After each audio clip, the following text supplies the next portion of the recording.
EGEH est un bureau de conseil et d'expertise en environnement qui fait partie du réseau du groupe Rinsan.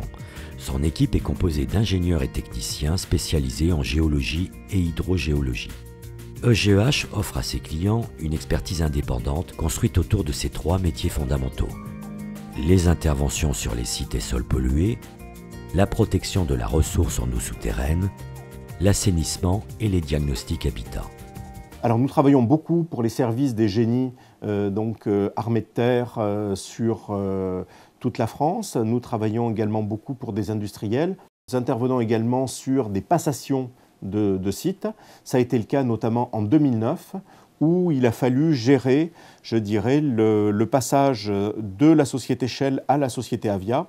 Sur plus de 55 stations-service, nous avons réalisé plus de 50 diagnostics en moins de 2 mois et demi, physiquement, sur des sites en activité, ce qui demande une organisation, une gestion des plannings, une gestion des interventions extrêmement pointue. Grâce à sa position privilégiée au sein du pôle environnement du Limousin, EGEH dispose en permanence d'une veille juridique, réglementaire et scientifique pour tous ces domaines d'intervention. La première opération à réaliser, c'est la réalisation d'un trou dit sécurisé. Il convient donc d'abord de casser la dalle béton quand on est dans le cœur de la station, et puis ensuite de réaliser un avant-trou manuel. En fait, c'est un analyseur de terrain. Donc grâce à ça, on va pouvoir après sélectionner les échantillons. Donc là, on voit qu'il réagit bien. Au-dessus de l'avant-trou, on monte déjà jusqu'à 40 ppm. Une fois que la profondeur d'1 mètre à 1,20 m est atteinte, à ce moment-là, l'opérateur va installer son dispositif, son système de carottier percutant pour prélever jusqu'à 3-4 mètres de profondeur. EGEH intègre progressivement et concrètement le développement durable dans son fonctionnement. En 2008, EGEH a initié une démarche RSE de responsabilité sociétale des entreprises avec le soutien de l'Agence régionale de développement. On a suivi un très gros chantier de démantèlement de l'ancienne poudrerie nationale de Braqueville, au sud de Toulouse, dans un contexte un petit peu particulier, puisque ce site est le site qui est adjacent au site AZF. Il faut savoir que nous avons réalisé plus de 400 prélèvements de béton sur des tas de 500 mètres cubes. Ça vous donne à peu près l'idée du démantèlement qui a été réalisé sur ce site et de ce suivi de chantier assez remarquable qui a duré pendant plus de 2 années. La carotte de sol a été nettoyée par l'opérateur. À partir de là, il va pouvoir faire ses observations organoleptiques et ses observations géologiques. Il va faire des photos in situ de l'intégralité de la carotte et ensuite il va, avec un mètre ruban, repérer les profondeurs exactes de prélèvement des différents échantillons.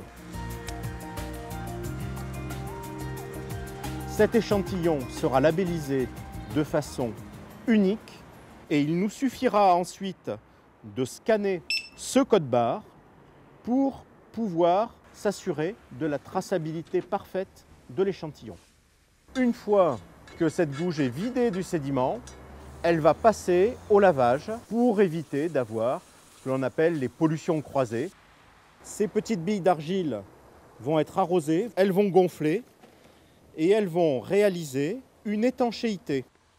Pour ne pas empêcher le fonctionnement de la station-service, il est donc impératif de pouvoir libérer rapidement les zones d'intervention. Dans le cadre de sa démarche sécurité, EGEH a mis en place des procédures internes assurant le respect des normes en vigueur et des procédures sécurité. Par exemple, en cas d'intervention sur site chimique ou pétrochimique, les intervenants de GEH possèdent leur attestation de formation au risque. Sur le prochain point de sondage, nous allons réaliser un carottage avec un système de gaine intérieure qui va nous permettre notamment de prélever des échantillons non remaniés sous la nappe et donc exempts de la contamination présente dans l'eau souterraine. Dans le cadre de sa démarche qualité, EGEH est qualifié par l'organisme professionnel de la qualification de l'ingénierie, infrastructure, bâtiment, industrie. Ce qui fait notre réactivité, c'est que dans ce bureau, nous avons plusieurs personnes qui ont travaillé sur des gros chantiers de diagnostic, des petits chantiers de diagnostic, qui donc non seulement maîtrisent parfaitement la méthodologie, mais également maîtrise parfaitement l'organisation de chantier. Cet ouvrage est fait pour mettre en place un piézomètre. Donc, il a été reforé avec une technique destructive, avec un tubage à l'avancement. C'est ce que l'on appelle la technique Odex. Le foreur remplace l'espace annulaire avec la mise en place de graviers de silice calibré qui va faire ce que l'on appelle un massif filtrant. Cet ensemble va nous permettre de prélever les eaux souterraines dans les meilleures conditions et de les envoyer dans une unité de traitement. Nous sommes là pour rendre un rapport qui va permettre au client de prendre une décision qui est claire. Ce terrain, cette station, cette activité, est-ce que je vais la racheter ou est-ce que je vais la vendre?